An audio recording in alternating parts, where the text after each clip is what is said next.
Bismillahirrahmanirrahim. Berikut ini beberapa syubhat yang sering disebutkan, yang terlihat agak ilmiah dan banyak memakan korban. Bahwa Nabi SAW suatu hari berkata kepada Bilal, "Wahai Bilal, aku mendengar suara terompak engkau, sendal engkau, ya, di dalam surga. Amalan apa yang engkau lakukan sehingga engkau mendahului aku dalam hal ini?" Maka Bilal menjawab, "Tidaklah aku wudu, melainkan aku salat 2 rakaat setelah itu."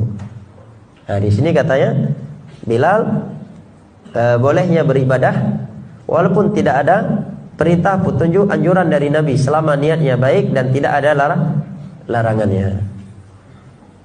Maka kata para ulama, pendalilan tersebut amatlah jauh dari konteks hadis itu sendiri. Karena Nabi tidak bertanya, "Kenapa kamu melakukan salat 2 rakaat setelah wudu?" Nabi cuma bertanya, "Amalan apa yang engkau lakukan sehingga Allah memberikan untukmu keutamaan ini?" Jelas ya? Sehingga tidak ada isyarat sedikit pun bahwa 2 rakaat itu, 2 rakaat setelah wudu belum pernah Nabi ajarkan, kemudian Bilal melakukannya sendiri. Ya, jelas ya? Bahkan kalau kita lihat kepada hadis-hadis yang lainnya, Nabi telah menganjurkan salat 2 rakaat setelah wudu. Seperti dalam hadis Utsman bin Affan dan yang diriwayatkan oleh Imam Al-Bukhari dan Muslim.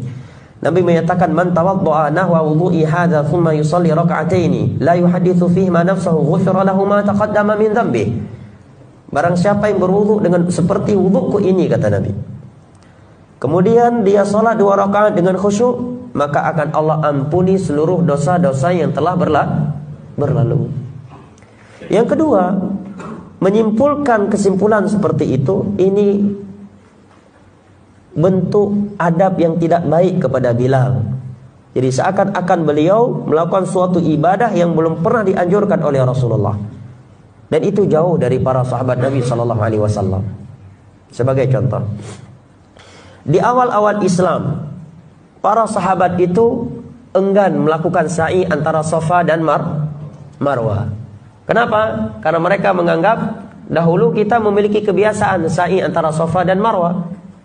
Sementara dakwah Nabi ini selalu menyelisih budaya jahiliyah. Begitu mereka pergi haji atau umrah di awal-awal Islam, agak merasa berat ingin melakukan ibadah sa'i dan antara Safa dan Marwah, sampai turun firman Allah Jalla wa Ala, "Inna Safa wal Marwata min sya'airillah, faman hajjal baita aw i'tamara fala junaha alaihi an yattawafa bihima." Setelah itu baru para sahabat melakukan sa'i antara Safa dan Marwah. Ini menerangkan kepada kita bahwa para sahabat Nabi itu adalah orang yang paling tidak berani melakukan suatu ibadah sebelum mendapatkan anjuran atau petunjuk dari Allah dan Rasulnya. Jelas? Taib. Kemudian andai kata pun kita mengalah, anggaplah Bilal melakukannya sebelum mengetahuinya dari Nabi, maka kita katakan setelah itu Nabi mengikrarkannya, ya kan? Membenarkannya, maka sudah menjadi hadis.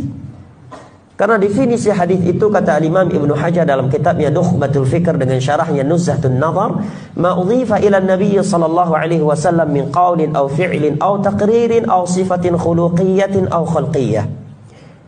Sesuatu yang dinisbatkan kepada Nabi berupa ucapan, perbuatan, takrir, ikrar, atau sifat beliau yang berkaitan dengan postur tubuh atau akhlaknya. Nah, coba sekarang buktikan ibadah yang saudara lakukan saat ini yang belum ada di masa Nabi, adakah dalil bahwa Nabi pernah mengikrarkannya? Ya, jelas ya?